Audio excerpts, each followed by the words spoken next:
আমগুৰিৰ বৰাহীবাৰী নতুন চাংমাই গাঁৱৰ পিতৃগৃহৰ পৰা নিৰুদ্দেশ হৈ আছে এগৰাকী বিবাহিত মহিলা 19 মেৰ পৰা নিৰুদ্দেশ হৈ আছে বিবাহিত মহিলাগৰাকী নিৰুদ্দেশৰ সন্দৰ্ভত পৰিয়ালে হালুৱাটিং আৰক্ষী থানাত দাখিল কৰিছে এজাহাৰ আমগুৰিৰ নামটি মিছাজান খেনচোৱাৰ ৰিণ্টো খেনচোৱাৰ পত্নী যোৱা 19 মেত বৰাহীবাৰী নতুন চাংমাই স্থিত পিতৃগৃহলৈ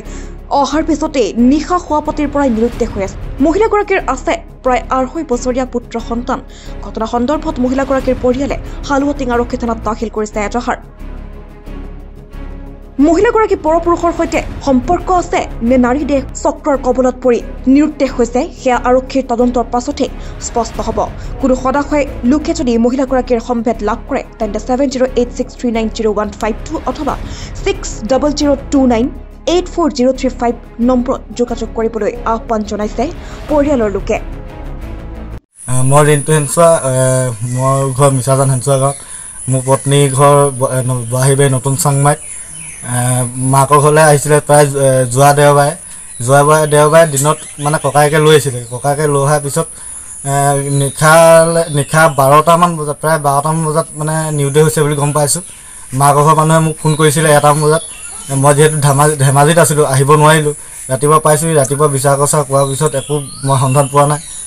হালুৱাটিং থানাত মাকৰ ঘৰ ফালৰ পৰা এজাহাৰ দিয়া হৈছে আৰু ল'ৰাটো বয়স হৈছে 2 বছৰ 5 মাহমান হৈছে কিন্তু এৰি থৈ গৈছে এতিয়া মাকক এতিয়া বিচাৰ কচা কৰিছোঁ ল'ৰাটো ৰাখিবলৈও টান হৈছে আপোনাৰ ল'ৰাটো কান্দি আছে ভাত পানী নাই খোৱা যদি কোনোবাই দেখা পায় স্ক্ৰীনত নম্বৰটো দি থোৱা আছে আপোনালোকে যোগাযোগ কৰিব আৰু ফটো হেতি দিয়া আছে য'তেই নাথাকক আপোনালোকে যোগাযোগ কৰিব ছোৱালীজনী মিছাজান হেনচোৱালৈ বিয়া দিছিলোঁ তাৰপৰা দেওবাৰে ঘৰলৈ আহিছিলে 11টামান বজাত ৰাতি শুই থাকোঁতে নিৰুদ্দেশ হ'ল এতিয়া বিচাৰি পোৱা নাই হালুৱাটিং থানাত এজাহাৰ দিছোঁ কোনোবাই যদি দেখা পায় তাত ফোন নাম্বাৰ দিয়া আছে যোগাযোগ কৰিব 2.5 বছৰীয়া ল'ৰা এটা আছে